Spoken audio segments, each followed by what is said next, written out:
Hey, friends, I'm your host, Lisa Harding, and today I want to talk about something that's made a huge difference in how I show up, not just for my work, but for myself. It's my morning routine. Now, before you roll your eyes and think, Lisa, I can barely make it out the door on time, I promise this isn't about perfection or waking up at 5 a.m. just because a book told you to. This is about something simple, personal, and doable. Something that centers me, motivates me, and keeps me grounded, especially when life feels messy. And if you're navigating a career change right now, I think it can do the same for you.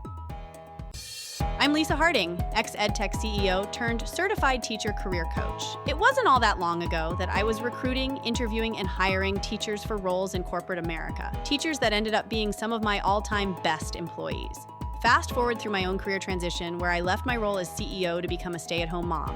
I now work with and empower teachers to transform their lives by turning their once distant career dreams into realities. In this podcast, I give you simple, actionable, step-by-step strategies to help you do the same. If you're a burnt-out teacher or simply need a change and you're looking to create a life you love, you're in the right place, friend. Let's get started.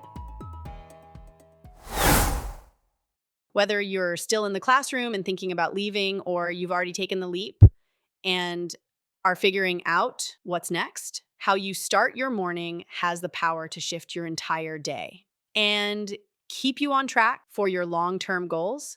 When you're in a transition, especially from a job like teaching that's so structured and full on, it's easy to feel lost. There's no bell schedule anymore, no lesson plans, no students waiting for you first thing in the morning. That structure disappears and suddenly it's all on you.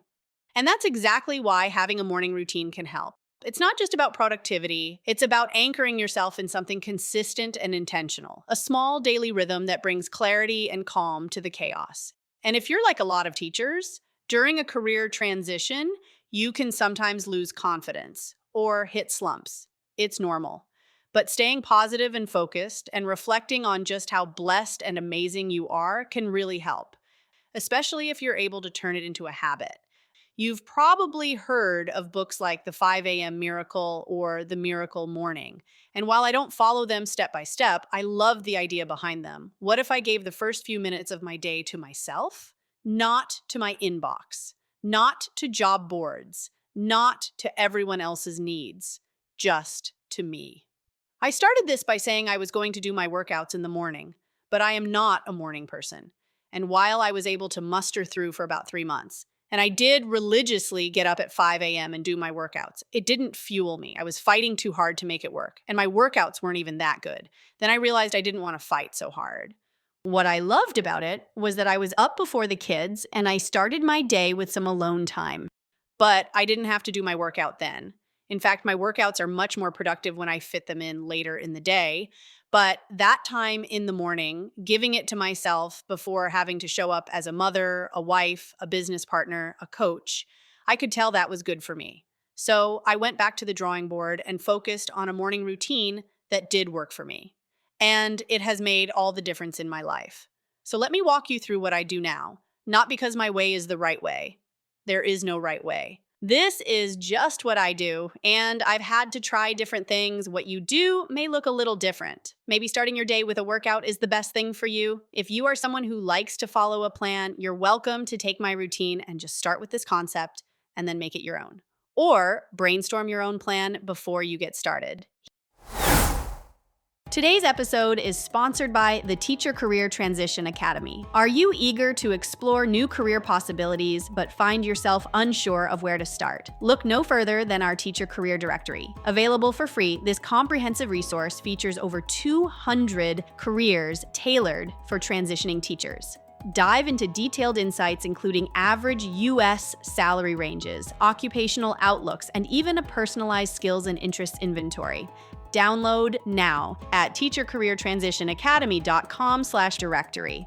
I'll also drop the link in the show notes of this episode. Don't miss out. Claim your free directory today at teachercareertransitionacademy.com/directory.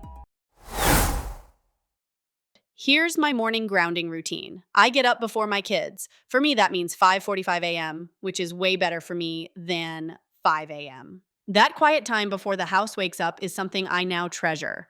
I don't have my phone in my bedroom, and I have switched to an actual alarm clock, which I keep out of arm's reach. To say I'm not a morning person is an understatement. As soon as I hear the alarm, I put my feet on the ground and say, "Thank you for this day." I'm up, the alarm goes off, I splash my face with water, do my morning skincare routine, and get dressed. Just like I have my kiddos do. I set my outfit out the night before.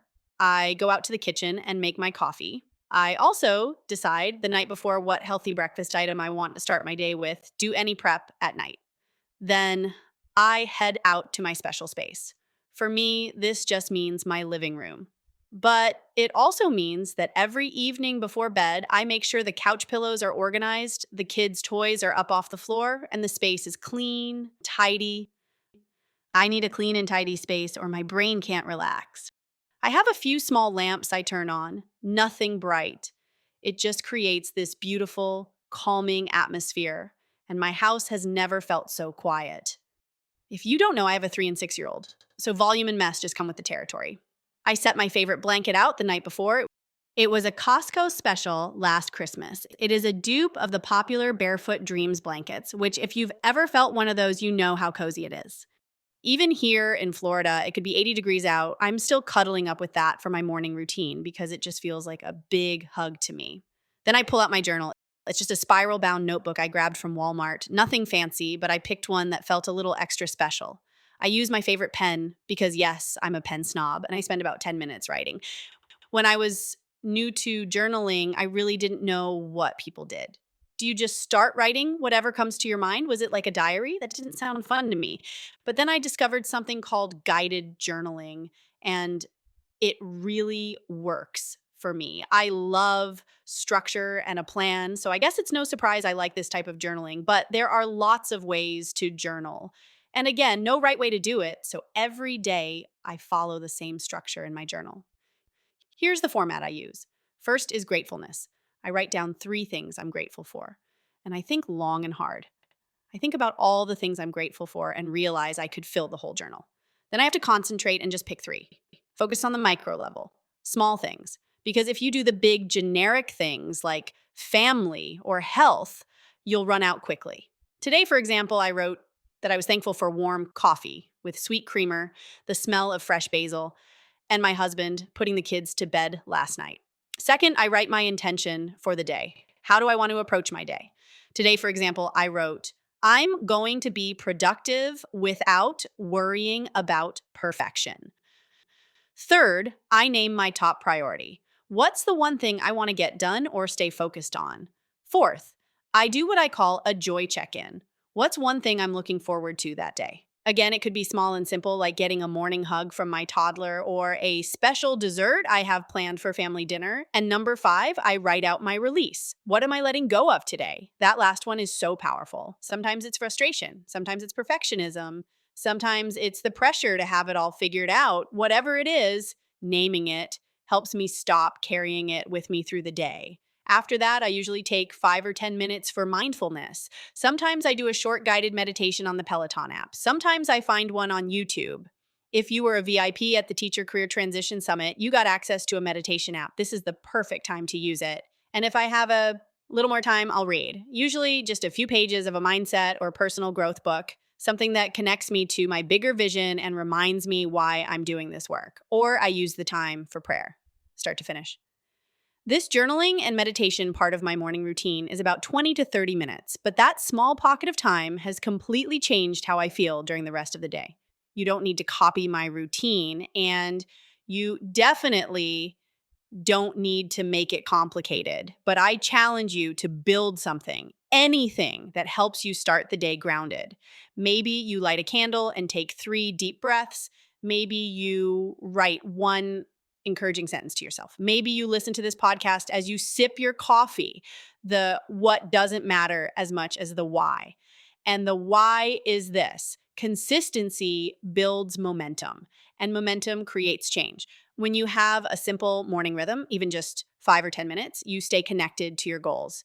You stay present with your thoughts, and you stop letting the day run away from you before you've had a chance to take a breath. So whether you're in a job you don't love, figuring out what's next, or applying and interviewing right now, Start your day with you because you're not just a job title, you're a whole person, and you deserve to create a life that reflects that.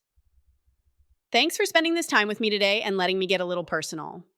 This episode is a little off my normal path, so if you liked it, please let me know in the comments. And if this or any of my episodes helped you or inspired you, I'd love it if you subscribed, left a review, or shared it with a fellow teacher who's on this journey too.